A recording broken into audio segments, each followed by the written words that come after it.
২৪ সালের ৩১শে জুলাই বাংলাদেশ জামাতে ইসলামীকে নিষিদ্ধ করার সকল আয়োজন সম্পন্ন হয়েছিল।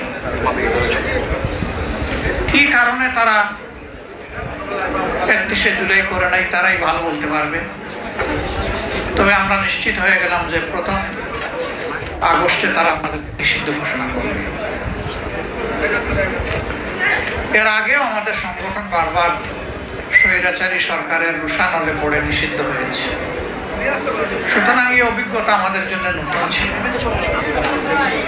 কিন্তু বাংলাদেশকে নিয়ে আমরা চিন্তিত হয়ে পড়লাম। তাহলে কি আধিপত্যবাদের বিরুদ্ধে এই দেশে আর কোনো সংগঠন তার অস্তিত্ব টিকিয়ে রাখতে পারবে না?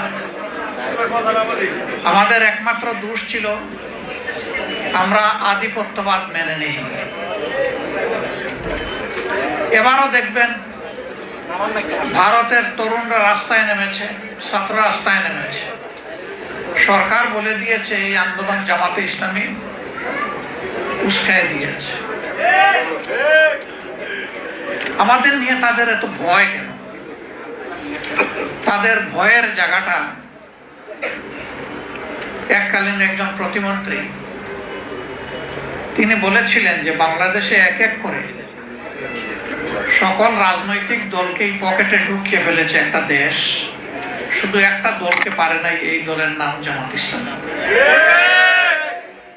তিনি কিন্তু তখন অন্য দলের নেতা ছিলেন, শীর্ষস্থানীয় নেতা। এই জায়গায় সমস্যা আমাদেরকে নিয়ে। এর আগেই আন্দোলনের প্রতি আমাদের পূর্ণ সমর্থন ছিল, কিন্তু এই দিন আমরা সিদ্ধান্ত নিলাম যে নাও ডু অর ডাই, হয় মরব না হয় বাঁচার মতো বাঁচব। এই জন্য কোনো দলের শীর্ষ নেতারা যখন বলেছেন এই আন্দোলনের সাথে আমাদের কোনো সম্পর্ক নাই, এটা ছাত্রদের আন্দোলন, একই দিনে বাংলাদেশের কণ্ঠস্বর হিসাবে জামাতে ইসলামের সেক্রেটারি জেনারেল দলের পক্ষ থেকে দায়িত্ব পেয়ে তিনি প্রেস কনফারেন্স করে বলেছেন যে আমরা জামাতে ইসলামের সাথে সম্পৃক্ত সকলকে এবং দেশবাসীকে আজকে তরুণ সমাজের পাশে দাঁড়ানোর জন্য, ঝাঁপিয়ে পড়ার জন্য আমরা আহ্বান জানাচ্ছি। একই দিন দুইটা স্টেটমেন্ট এসেছিল,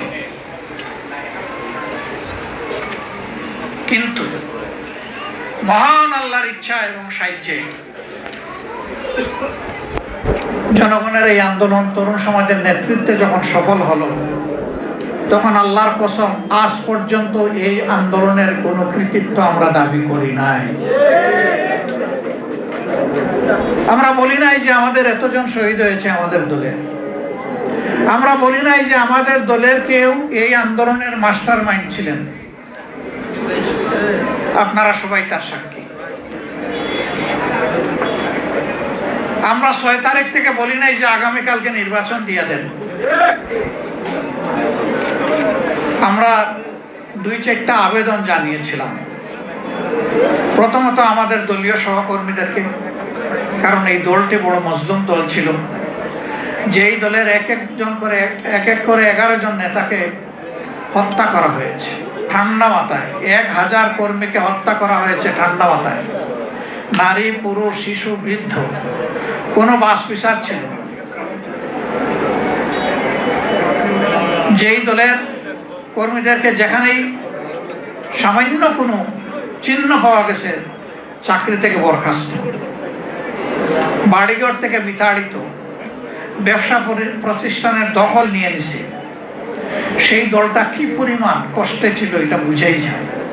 আমরা কারো সাথে তলে তলে রাতের বেলা আপোষ করি নাই, আর দিনের বেলা গিয়ে রাস্তায় নেমে চিৎকার দিই নাই, এবং আমরা স্বৈরাচারের পারমিশন নিয়েও রাস্তায় নামি নাই।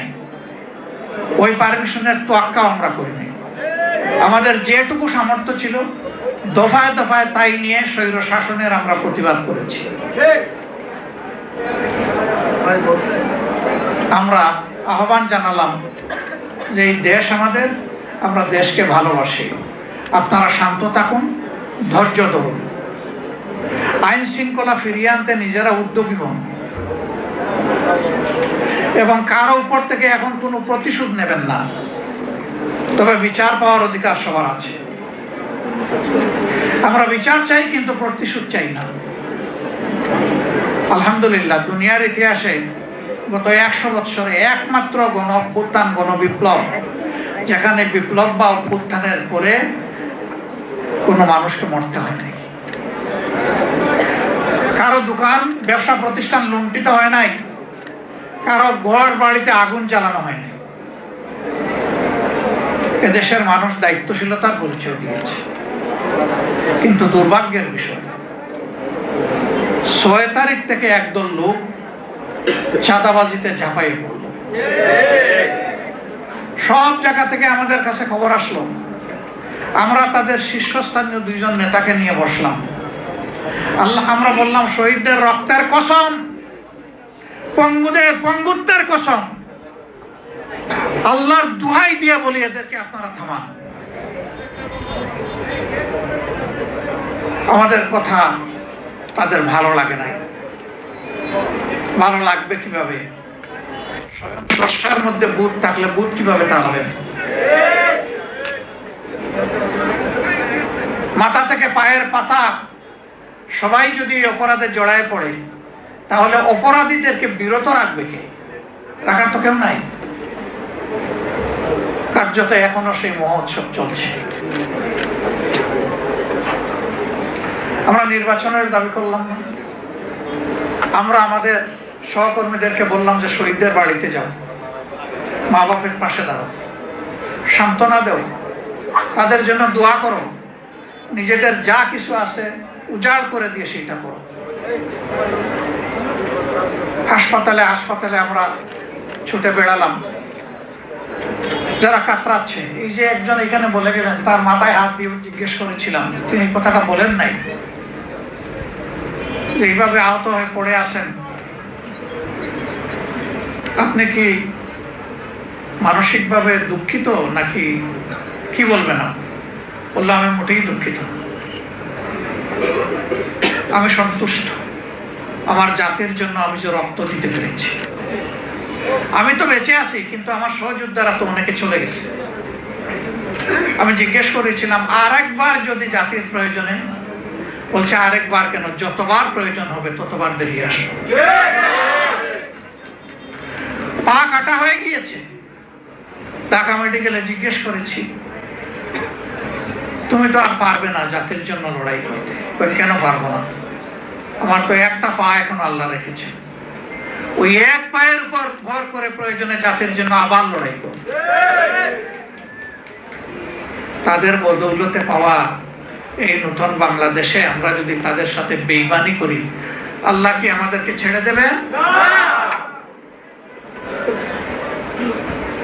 আমরা সবাইকে আহ্বান জানিয়েছিলাম, এই শহীদ, এই আহতদেরকে সম্মান করুন, শ্রদ্ধা করুন, তাদের আকাঙ্ক্ষা বাস্তবায়নে এগিয়ে আসুন।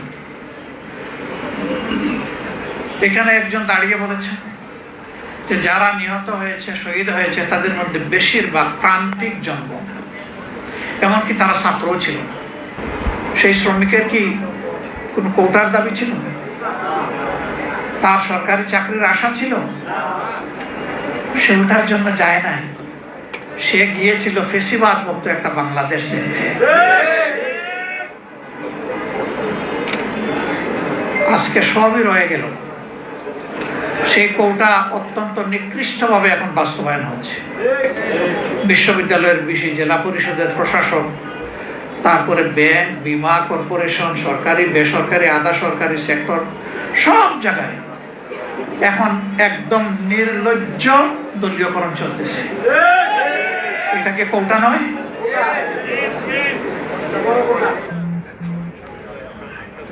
এখানে যোগ্য লোকদেরকে, দেশপ্রেমিক লোকদেরকে সরিয়ে দেওয়া হচ্ছে।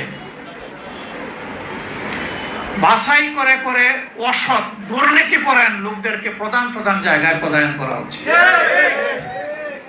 যেন একটা দুর্নীতির স্বর্গরাজ্য কায়েম করা যায়।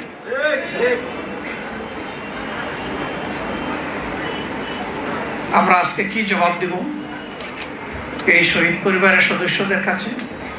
কি জবাব দিব জুলাই যোদ্ধাদের কাছে? যে আকাঙ্ক্ষা নিয়ে তারা যুদ্ধ করেছিলেন, তাদের সন্তানরা জীবন দিয়েছিলেন, আমাদের কি জবাব